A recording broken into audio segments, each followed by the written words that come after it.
biasanya tanpa gangguan. Oh ya, cara nikel, so nasi, kusut. Contoh gimana San? Sehat? Ya loh, aman? Puji Tuhan, kalau hari ini Tuhan boleh limpahkan banyak karunia kepada kita. Dan puji Tuhan juga kalau kita masih dalam ya ada masalah itu biasa, berarti masih aman. Kalau ada yang senang biasa juga. Ya pokoknya puji Tuhan ya kan guys. Nah, kalau kita mau mulai ibadah kita, aku mau undang teman-teman di rumah untuk menyiapkan hati dan Alkitabnya. Jangan lupa. Kita mau ambil sikap doa saat teduh sejenak, saat teduh dimulai.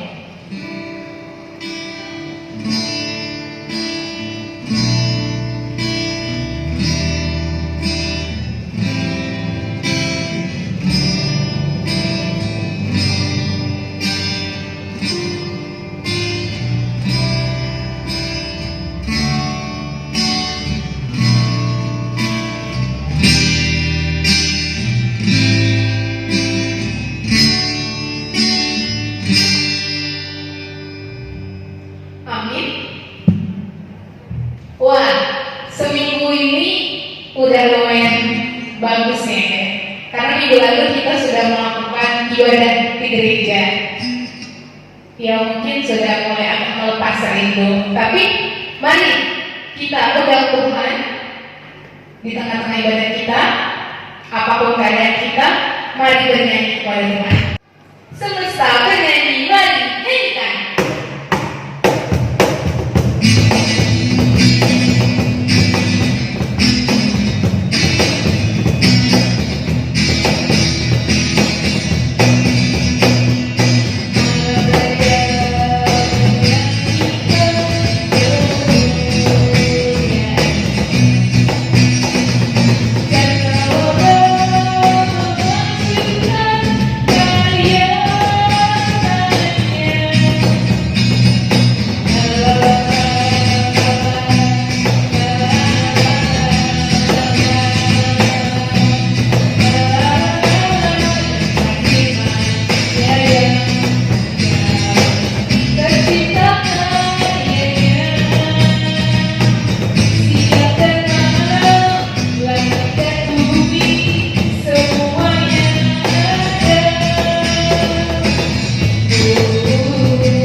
Tuhan untuk setiap hal yang Tuhan boleh berikan kepada kami, tapi tidak pernah kami minta Tuhan. Tuhan, kami juga berterima kasih kalau kasih Tuhan tidak berkesudahan. Terima kasih juga Tuhan untuk kasih setiamu Tuhan kepada orang-orang yang kami kasihi dimanapun mereka berada. Terima kasih Bapa, terima kasih Tuhan. Sebenarnya Tuhan tidak ada yang pantas dan cocok Tuhan. Lebih-lebih lagi Tuhan daripada terima kasih yang bisa kami katakan. Tapi inilah Bapa kami, anak-anakmu yang berdosa. Kiranya Tuhan mau menerimanya Bapa, menerima hati kami Tuhan. Kami di sini Bapa telah siap untuk mendengarkan firman-Mu. Kiranya Tuhan yang pimpin ibadah kami Bapa dari awal sampai habisnya nanti Bapa. Tuhan Yesus, kami undang Tuhan di tengah-tengah kami. Hadirlah Tuhan dan pimpinlah kami Bapa. Ampunilah kesalahan kami Tuhan kalau kami mendukakan hati-Mu dari perkataan, perbuatan, serta tindakan kami. Kiranya Tuhan mau mengampuninya seperti kami mengampuni orang yang bersalah kepada kami. Kembali lagi Tuhan, bukan kehendak kami yang jadi dilainkan kehendak-Mu saja. Terpujilah nama Yesus, hari ini kami sampai selama-lamanya. Amin. Teman-teman, kita mau mendengarkan firman Tuhan. Kita akan menyembah Tuhan. Tuhan tahu isi hati kita. Ya tadi kayak galau guys. Karena gimana? Orang lain bisa menilai kita dari luar, gitu. Tapi kalian gak tahu, gitu. Kan beneran jadi galau. Kayak Santo nih contohnya. Santo bisa melihat aku, KR lagi semangat nih, gitu. KR pasti lagi senang. Belum tentu. Jangan-jangan ada sesuatu. Contohnya lagi si Niko kayak tadi kan, pas bilang shalom Niko, terus mukanya busuk. Jangan-jangan dari dalam, tapi belum tentu. Nah, Bang Evan juga dia gemukan. Jangan-jangan dia senang, tapi belum tentu. Kalau lagi galau bisa jadi makan mulu. Nah, itu dia. Kita sambut firman Tuhan. Tadi hati kita hanya Tuhan saja yang tahu. Tuhan melihat hati. Teman-teman di rumah, mari nyanyikan.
Kita berdoa.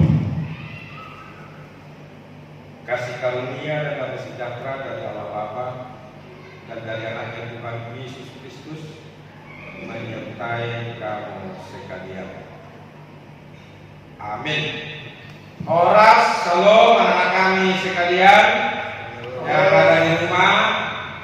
Aman Pendeta udah rindu, udah kangen sama kaliannya. Sudah beberapa minggu, beberapa bulan kita tidak ketemu karena COVID-19. Tapi Amang yakin, Amang percaya semua kalian sehat-sehat ya. Tidak ada berita yang Amang dengar ada yang kena COVID, tidak ada. Jadi sehat-sehat semua anak kami dari pra-remaja, remaja dan Taposo Gunung. Dan nanti pada waktunya kita akan bisa bertemu kembali di gereja ya, PA seperti biasanya. Tapi untuk hari ini kita masih melakukannya secara online, meskipun memang ibadah kita sudah kita laksanakan di gereja hari Minggu yang lalu, tanggal 21 Juni. Baiklah anak kami yang dikasihi Yesus Kristus, mari buka Alkitabnya dari Injil Matius pasal 15. Injil Matius pasal 15 yang dimulai dari ayat 17 sampai dengan ayat 20. Matius 15 ayat 17 sampai dengan ayat 20. Kita membacanya secara sorsornya ya, mulai dari ayat 17 demikian bunyinya. Tidak tahukah kamu bahwa segala sesuatu yang masuk ke dalam mulut turun ke dalam perut lalu dibuang ke jamban? Tetapi apa yang keluar dari mulut berasal dari hati, dan itulah yang menajiskan orang. Karena dari hati timbul segala pikiran jahat, pembunuhan, perzinahan, perjauhan, pencurian, sumpah palsu, dan hujat. Itulah yang menajiskan orang, tetapi makan dengan tangan yang tidak dibasuh tidak menajiskan orang. Ya, demikian pembacaan firman Tuhan.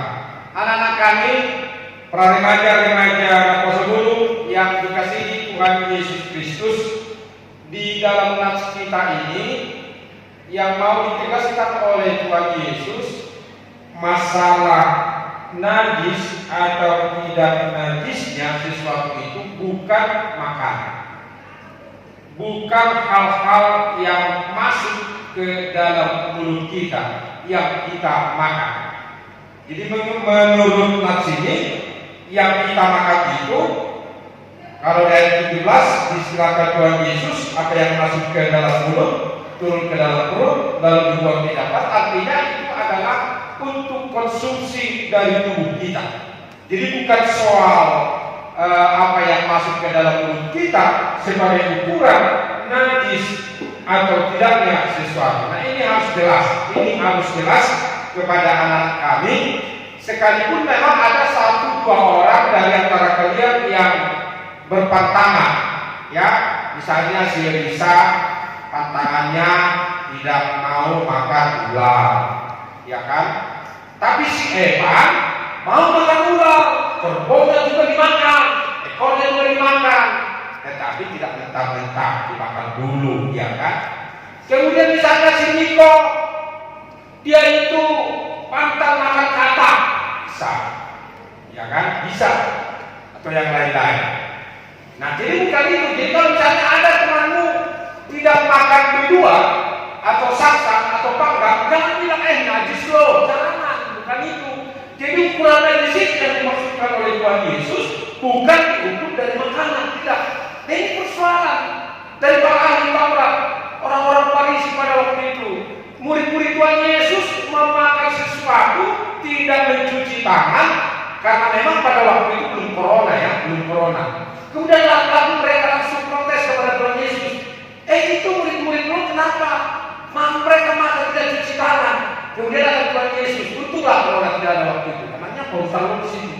bukan yang masuk ke dalam mulut itu yang najis katanya, ya kan? Tapi memang sekarang ya bukan, kalau kita memakan sesuatu bukan supaya itu najis atau tidak, tetapi karena corona. Jadi harus tetap cuci tangan ya. Sekalipun tidak makan atau tidak makan atau tidak makan, selalu tetap cuci tangan. Kalau sudah datang dari dari luar atau sedang kamu bersama dengan seseorang, harus selalu tetap cuci tangan ya. Amin. Tapi nanti jangan kamu menjadi keterlaluan. Kata pendeta Nababan, mak harus cuci tangan. Terus setiap kau ketemu sama mamamu kau cuci tangan. Setiap ketemu bapakmu kau cuci tangan. Nanti kau dibentok kau, ya kan? Apa-apa nih, bukan itu maksudnya. Jadi cuci tangan. Jadi bukan itu, bukan soal masuk makanan itu ke dalam mulut yang najis. Nah itu yang dilawan oleh Tuhan Yesus. Jadi Yesus membenarkan pikiran yang salah. Jadi yang dimaksudkan oleh Tuhan Yesus itu mana yang najis itu ada 18. Tetapi apa yang keluar dari mulut berasal dari hati, dan itulah yang menajiskan orang. Jadi kata-kata kotor, kata-kata makian, kata-kata yang membuat orang lain tersinggung, padahal orang lain itu tidak salah, itu yang najis. Jadi ini sangat sangat bagus untuk anak-anak sekalian ya. Lu jangan sekali-kali ngomong jorok, itu najis itu, najis. Istilah-istilah kalian remaja sekarang apa itu ya? Macam-macam ya, saya aman nggak tahu itu. Ada istilah-istilah kalian sekarang remaja. Jangan ya, pokoknya kalian harus sopan, berbicara sopan. Makanya dikatakan oleh Tuhan Yesus ayat 19, karena dari hati timbul segala pikiran jahat, pembunuhan, perzinahan, pencabulan, pencurian, sumpah palsu dan hujat. Yesus langsung mencepok hatinya. Jadi hatimu itu dulu yang perlu luruskan. Jangan lo sok-sok suci padahal hatimu jahat. Itu yang dimaksudkan oleh Tuhan Yesus. Nah itu orang Farisi, ada di Taurat, mereka sok suci, iya kan? Pakai jambut yang panjang-panjang, pakai jubah, iya kan? Terus pakai jambah, berdoa di jalan-jalan itu supaya mereka dapat orang suci. Bukan itu ukuran kesucian kepada Tuhan. Hati, jadi hatimu, anak-anak kami, hatimu itu harus kamu jaga supaya jangan ada keluar dari hatimu itu hal-hal yang jahat, tetapi pikirkanlah apa yang baik, apa yang berguna dalam kehidupan. Pernah membaca buku di sana dikatakan, mintalah kepada Tuhan supaya Tuhan mengarahkan pikiranmu memikirkan hal-hal yang baik, supaya pikiranmu memikirkan kemajuan, jangan memikirkan hal-hal yang jahat. Apalagi anak-anak di sini yang masih membutuhkan perjuangan untuk bisa menjadi sukses, ya, untuk bisa menjadi sukses, minta itu kepada Tuhan supaya Roh Kudus membantumu, menolongmu, memikirkan apa yang berguna, apa yang baik, apa yang menjadi kemajuan dalam kehidupan. Inilah tugasmu sekarang. Mumpung kamu masih muda, pra-remaja, remaja, dan laposo dulu. Nah, anak-anak kami khususnya pra-remaja ya, kamu harus dengarkan ini khotbah ini. Nanti kamu harus membuat laporan ke yang pendeta, apalagi anak sini ya, bahwa kamu mendengarkan khotbah ini. Karena sebentar lagi kamu akan sini. Ini sangat penting. Hatimu ini dulu perbaiki. Nah, Yesus mengingatkan kita supaya hati kita ini suci, hati kita ini tulus, hati kita ini baik, dan itu dinampakkan dalam penampilan kita,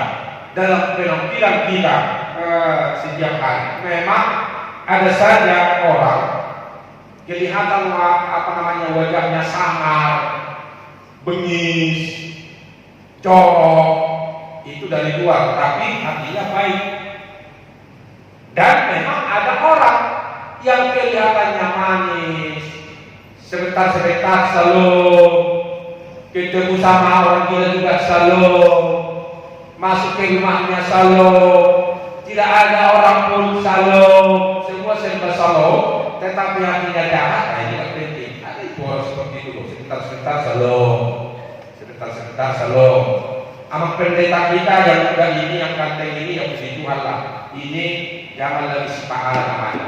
kita bikinlah namanya salon kedua.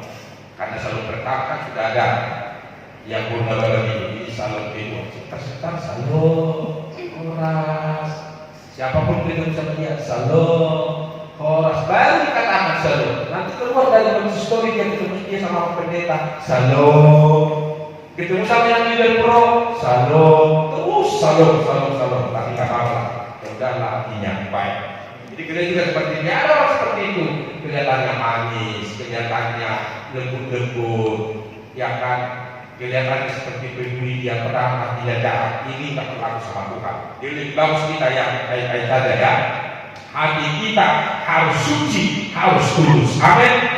Nah, ayat 20, itulah yang menajiskan orang, tetapi makan dengan tangan yang tidak dibasuh tidak menajiskan orang, kata Tuhan Yesus. Jadi apapun yang kamu makan itu, kata Tuhan Yesus, kalau memang tidak cuci tangan, itu tidak najis. Memang aturan adat di orang-orang Yahudi harus cuci tangan, harus cuci kaki.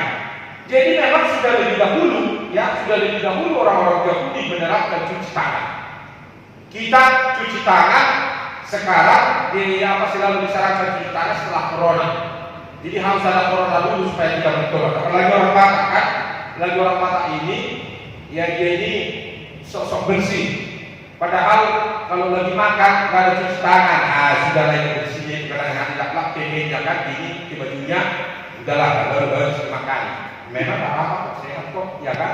Habis makan nggak ada pakai, udahlah ini ke rambutnya, yang itu jadinya rambut kan, jadinya apalah jadi roti kan lah. Lagi-lagi kan, siapa lagi perempuan mau sama dia. Itulah orang Batak. Jadi sekarang kita diarahkan cuci tangan, tetapi bukan untuk mengukur seseorang itu najis atau tidak.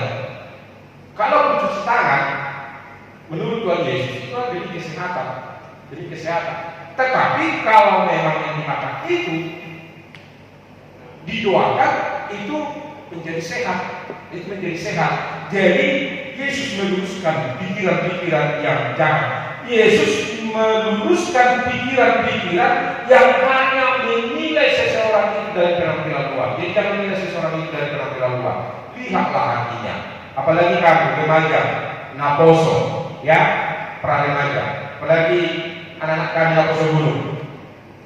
Sudah waktunya kamu lihat-lihat ya sama pasanganmu. Tapi lihat jangan hanya penampilannya. Karena kurang ganteng, agak ganteng, padahal hatinya baik. Jangan termakan penampilan luar. Dan kau lihat gantengnya, waduh ganteng banget, udah jadi kau dipukuli terus, itu mau. Jangan, lebih bagus yang biasa-biasa saja. Minta kepada Tuhan, ya, minta kepada Tuhan, supaya ditunjukkan yang terbaik. Apalagi kalian anak kami hati-hati ya, jangan sembarangan mengeluarkan kata-kata kotor. Makanya kalau pendeta kalian tahu, dengarkan ada anak-anak atau kalian mengucapkan kata-kata kotor, itu aku langsung marah. Karena apa? Karena memang itu nggak bagus itu. Sekalipun dalam keadaan bercanda itu nggak bagus. Itu sebabnya amal selalu marah kalau ada orang yang berkata jorok, karena itu tidak mencerminkan kehidupan orang-orang yang setia kepada Yesus. Jadi tunjukkanlah kesetiaan kepada Yesus dengan hati yang tulus, hati yang ikhlas.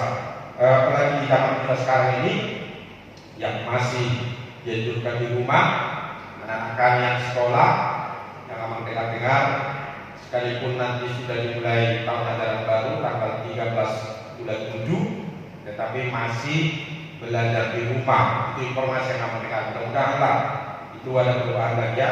Memang bisa memaklumi bila sudah bosan belajar di rumah terus secara online, ya, sakit mata, sakit lagi tangan ini, ya kan, membuka-buka handphone dan yang lain-lain. Tidak ada rasa puas sendiri, tapi minta kepada Tuhan supaya corona ini bisa cepat berlalu.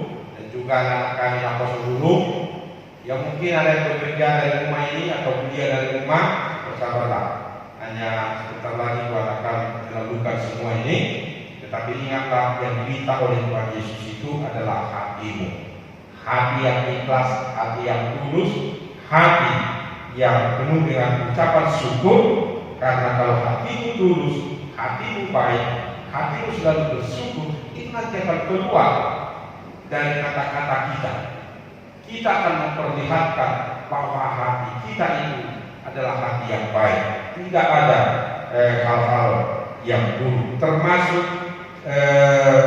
menjelek-jelekan orangnya. Jadi kalau kau menjelek-jelekan orang, temanmu, kita suka menjelek-jelekan temanmu. Si X itu gini loh. Ya kan, apalagi sekarang tanganmu. Ya, tangan itu bisa najis loh. Jadi jangan suka membuat setting-settingan yang menjelek-jelekan sesamamu ya. Katakan dulu amin. Amin. Katakan sekali lagi amin. Jangan pakai jari-jarimu ini untuk mencetik temanmu yang menajiskan kamu. Jadi di sini bukan hanya hati yang kotor itu yang menajiskan, tetapi sekarang ini di zaman teknologi sekarang ini tangan juga bisa menajiskan kita. Oleh karena itu, mari kita berubah. Dan kami pendeta doakan kalian selalu, kalian sehat-sehat, kalian sukses, sekalipun masa pembelajaran, masa kuliah, masa kerja kalian di rumah saja, tetapi orang-orang yang percaya kepada Yesus selalu tetap jaya. Amin. Kita berdoa. Terima kasih Tuhan untuk firman-Mu kepada anak-anak putra remaja-remaja nomor 10 yang mengingatkan bahwa yang najis itu bukanlah hal yang masuk ke dalam perut, tetapi apa yang terkandung di dalam hati. Itulah yang membuat seseorang itu Tuhan najis, yaitu kata-kata kotor dan perbuatan-perbuatan jahat. Oleh karena itu ingatkan kami khususnya anak-anak remaja-remaja nomor 10 supaya mereka dengan hati yang tulus, yang ikhlas, mereka menunjukkan bahwa mereka adalah anak-anak Tuhan. Berkatilah Tuhan, jagai pelihara anak-anak sekalipun mereka masih harus belajar di rumah, kuliah di rumah, atau bahkan bekerja dari rumah, supaya mereka Tuhan tetap semangat dan sambil berdoa memohon kepada Yesus biarlah cepat berlalu virus corona ini, sehingga kami kembali bisa melakukan aktivitas sebagaimana biasanya. Berkati kami seluruhnya, berkati anak-anakmu, jagai pelihara mereka. Dalam Kristus Yesus kami berdoa. Amin. Ya, puji Tuhan, kalau kita sudah di penghujung ibadah kita, mari teman-teman, puji nama Tuhan. Kirim jemaat nomor 40, ajaib benar anugerah. Mari nyanyikan.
Ya, untuk mengakhiri pada kita, marilah kita sama-sama mengucapkan doa Bapa kami. Bapa kami di surga, dikuduskanlah namamu, datanglah kerajaan-Mu, jadilah kehendakmu di bumi seperti di surga. Berikanlah kami pada hari ini makanan kami yang secukupnya, dan ampunilah kami atas kesalahan kami, seperti kami juga mengampuni orang yang bersalah kepada kami. Dan janganlah membawa kami ke dalam pencobaan, tetapi lepaskanlah kami daripada yang jahat. Karena Engkau yang punya kerajaan dan kuasa dan kemuliaan sampai selama-lamanya. Amin. Anugerah Tuhan kita Yesus Kristus, kasih setia dari Allah Bapa, dan persekutuan dari Roh Kudus menyertai kamu sekalian.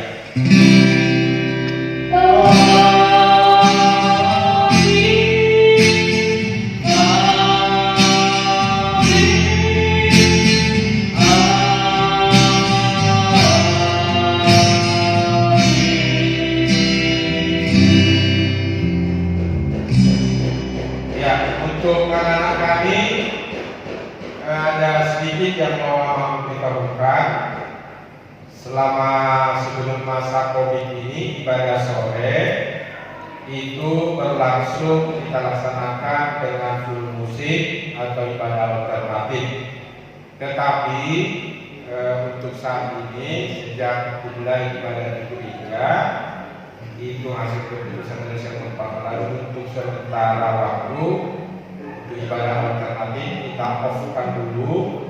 Ibadah sore itu jam 4 sore, ibadah biasa ya, pakai nyanyian rohani AKBP, dan tidak ada musik leader, tidak ada bandnya. Ya, nantilah kalau sudah normal kembali, nanti kita akan melanjutkan lagi seperti itu. Jadi jam 4 sore, mengapa jam 4 sore? Karena jangan terlalu malam. Jangan terlalu malam karena ibadah kita hanya 1 jam. Jadi jalan kami silakan datang beribadah, tetap kalau tidak jam 6 pagi, jam 4 sore bahasa Indonesia, bahasa Batak jam 8 dan jam 10. Kemudian karena ibadah ini orangnya dibatasi sesuai dengan anjuran dari pemerintah, hanya 40% dari kapasitas ruang ibadah. Jadi ruang gereja kita itu kapasitasnya 500, 40% dari sana hanya sekitar lebih kurang 200 lah ya, 200. Jadi jangan terlambat. Jadi kalau kamu kebiasaan seperti ibadah sore sudah mau khotbah, wah jangan harap kenaikan pada tempat dulu, karena dibatasi. Jadi kalau sudah lebih dari 200 tidak bisa lagi masuk ya. Dan tidak bisa duduk. Anak-anak kami nanti jadi aman nanti akan akan raw nanti ke warung, tidak bisa duduk dulu di warung, tidak bisa. Jadi jangan kalian membayangkan seperti yang sebelumnya, sebelum ibadah duduk di warung ngopi dulu, kemudian pada saat khotbah, apalagi yang khotbah itu bukan pendeta resort, banyak yang keluar minum kopi, baru setelah selesai amen kalian masuk. Ini berlaku ya, berlaku. Tidak boleh dulu, harus disuruh pulang. Kalau ada berkerumun itu dibawa dari pemerintah pada masa COVID ini. Kami yakin anak kami tetap jaga diri ya, tetap jaga imunitas, jangan sampai kamu sakit. Apalagi sekarang ini usia muda dibutuhkan imunitasnya itu tinggi. Jangan malas ya, jangan malas dan tidak perlu takut.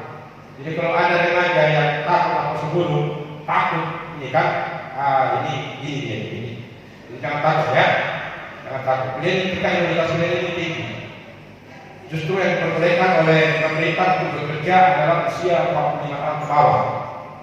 Kalau sudah di atas usia 45 ke atas itu tidak boleh. Sebenarnya kalau kita melakukan aturan pemerintah ini, sama pendeta yang Bibel Pro nggak boleh lagi. Apalagi yang Bibel Pro sudah 74 tahun, 47 tahun, nggak boleh. Kalau itu diberlakukan, tapi karena sehat, maka sehat layak, ya masih bisa. Jadi jaga imunitasnya, jaga imunitasnya selalu. Dan beribadahlah. Kalau tidak jam sore, jam sore datang dan sekali lagi jangan terlambat. Kalau terlambat jangan harapkan ada tempat duduk, karena setiap tempat duduk sendiri baik gereja kita, ya itu hanya 3 orang per bangku. Karena jaga physical distancing juga harus kita laksanakan di sini, dan cuci tangan. Dan pintu masuk hanya 1, yaitu dari bersama. Jangan bayangkan kamu masuk ke gereja seenaknya dari pintu depan itu diduduk selama sebelum dan memulai ibadah. Baru nanti buka setelah selesai. Amin. Ya, itulah dulu. Salam dari yang pendeta. Dia sehat selalu. Horas.